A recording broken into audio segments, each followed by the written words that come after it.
Yeah, exactly. He's not trying to implement. I mean, it's almost naivety. It's as they don't know what's going on. Yeah, they think, he must be saying this because he's a politician. تمس العذر until when? عذر, excuse until when? Yani? Until he takes his trousers off and has intercourse with a man in the streets for half an hour. Al-Rais, this example, sorry to say, is an example that the same group and all of us were making fun of the Madkhalis for. Madkhalis. Because Al-Rais, who's one of the big scholars of the Madkhali movement, he said if somebody came on or made of pornography. I didn't know this. Yeah, that's what cracked up at the analogy. He said, look, if someone has sex in public, and he for some reason said half an hour. I don't know why he said half an hour. He said for half an hour. He said half an hour, you can't even say anything against him. Yeah? And everybody was saying, look at this guy, man. They are so servile to the leaders to the point where they say if the leader of the Muslim land has sex with a man or with a woman for half an hour, and everyone's watching it, okay, that you can't do anything about it.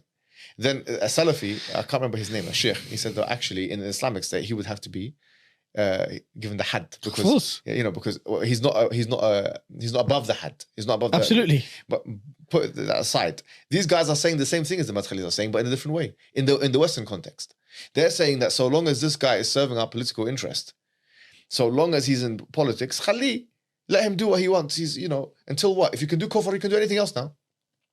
So now the statement of Rais becomes intelligible to you. Why are you condemning Rais? Why are you condemning him? Why are you condemning the Madkhalis? They're saying that we, for our own maslaha, and they make a textual argument, which is even more powerful for them, actually. They say that we don't do khuruj al-hakim. We don't say anything about this hukam.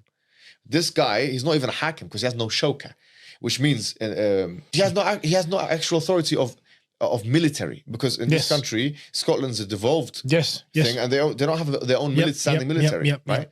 Which means he's not actually a hakim anyway, but then you're treating him giving him more excuses than you've given any of these Arab leaders in the past. If an Arab leader said anything close to what this guy said, the same group would jump on it. This actually makes me think, with all due respect, this is political opportunism.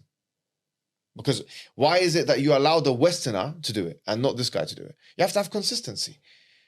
For me, it doesn't make any sense. I'm sorry to say. And they're disturbing the dawah with this, akhi, because for us, we don't care about all this politics stuff. Yeah, to an extent. I mean, I'm not going to go and change the governments. But what I'm saying is, you're coming into our remit now. Because what you're doing now is you're putting these figures like Ilhan Omar and Rashid Tlaib and stuff that are, just because they're anti-Zionist. And I don't even know if this guy's anti-Zionist or not, by the way.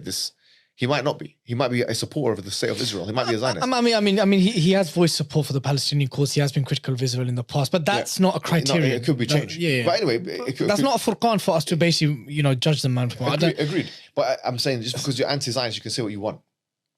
Do you know what I mean? It doesn't work like that. Yeah. So what I'm saying is, there is no consistency with this. And when you have individuals like Ilhan Omar and Rashid Tlaib and these individuals, and then you have now sisters in America wearing rainbow-colored hijabs following that because they see that the religious clergy are